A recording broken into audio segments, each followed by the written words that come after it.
shirkadda dhismaha casriga ah ee Shire Construction Company ayaa maanta soo gabagabaysay dhismaha laami 4 kiiloomitir oo laga hirgeliyay gudaha magaalada Laascaanood iyo sidoo kale bunta casri ah taasoo wax weyn ka bedeli doonta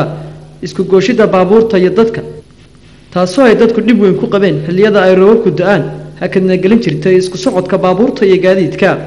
iyadoo ay maanta ku guuleystay inay hirgeliso bundadaasi shirkadda wadaniga ah ee Shire Construction Company oo ah shirkad laga leeyahay gobolka Sool subaxnimadii hore saaka oo aanu booqanay halka ay ka socoto dhismaha bridge-kan oo ah gabagabo waxaanu halkaasi kula kulannay injineerka dhisay bridge-kan isagoo nooga warbixiyay sida ay u suurto gashay hirgelinta bridge-kan casriga waa injineer Cabdirasaaq Maxamed Xasan oo wakiil ku ah kuna hadlaya afka shirkaddii dhistay bundadan la yiraahdo Shire Construction Company haddaan idinku warbixiyo bundadan iyo wadadeedaba waxaa maalgelisay hay'adda la yiraahdo USAID iyadoo soo martay ayna fulisay shirkadda Shire Construction Company ana waxaan ahaa injineerkii shirkadda oo qabtay hawsha tan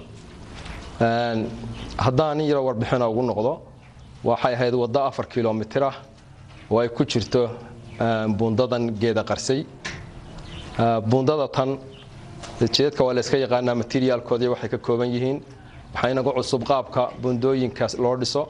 bundadani waxay ka kooban tahay 4 qaybood qaybta hoose oo ahayd foundationkii wuxuu qodan yahay 2 mitir oo 2 mitir buu qodan yahay hoos u qodan yahay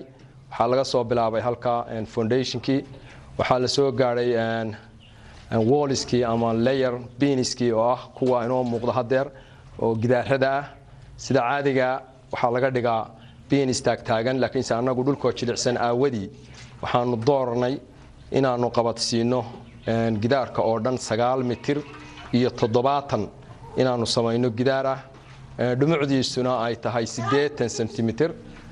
hadii la isku soo celiyo wuxuu noqonayaa 13 mitir bay noqonaysaa kaabad waliba waxa bilaabanaya oo ka bilowday qaybtii labaad oo ahayd beaniskii oo ah kuwa kale naga sareeya bean waliba wuxuu ku fadhiyaa mitir jooga iyo 60 balaca buu ku fadhiyaa waxa ku xiga qaybtiis ugu dambeysay oo ahayd sagxadii ama meeshii boqdadii baabuurtu maraysay waxay ka kooban tahay ama dhererkeedu waxa weeye 15 mitir oo dhererka ah iyo 9 mitir iyo 70 balaca iyo 30 centimeter oo dhumucdii sagxadda afarta qaybood bay ka kooban tahay materialka ku jira oo loo isticmaalay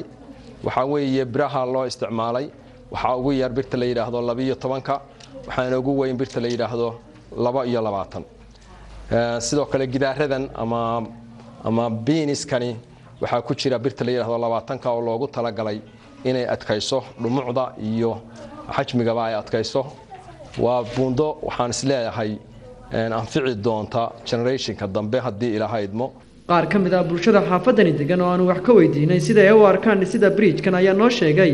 inay xilliyadii hore kala kulmi jireen dib xoogan balse maanta ay ka reesteen iyagoona u mahad celiyay shirkadda iyadu fulisay bridge-kan ee Shire Construction Company maanta waxaan ku faraxsanahay kubrigan halka laga dhisay oo aan dib badan ku qabnay Ilaah baa mahad leh iyo wixii noogu gargaaray oo maalinka maanta dadka dhabaataysan oo maalinka maanta aad iyo aad u kala xidhnaa ilaahay hadii waxa ilaahay wax dinaqaynaa sida ilaahay noo waafajiyay inaan xafladii bundada lagu sameeyay qadarka ilaahay aan ku ilaahay wax dinaqno bundada tan fac badan bay noo yeelatay waxtarkeedii koowaad waxa ka mid in dadkii biyahan tagu celin jiray farxaskulle baabuurta qaatay dadka qaatay sigay ilaahay nooga badbaadiyay waxaan joogaa magaalada Laascaanood qayb kamida qaybta madareebin ilaahay nasiibka u siiyay bridge-kan inay dhisatay oo xaqabadkii dadweynaha iyo kuwa hay'adaha mid waliba ay tahay maantana aan hoos taaganahay xafladeedii iyo furitaankeedii iyo ka shaqaynteedii mid kasta aan joognay waxyaalaha faraha badan ee qaraska galana aan ka mid nahaynba waxaanu jecelahay haddaan lahayd dadweynaha reer Laascaanood faa'iido weysin wanaagsan baanu yeelanay nafis baanu yeelanay isu socodka gaadiidka tii shacabka mid kasta alxamdulillaah rabbil caalamiin shirkadda wadaniga ah ee Shire Construction ayaa muddooyinkii u dambeysay si xawli ah uga shaqeynaysay gobolka Sool iyadoona ka hirgelisay mashaariic badan oo dhanka horumarka ah ay ugu horeyso hirgelinta laami casri ah oo 4 kiiloomitir. Mukhtaar Cabdi Jaamac magaalada Laascaanood.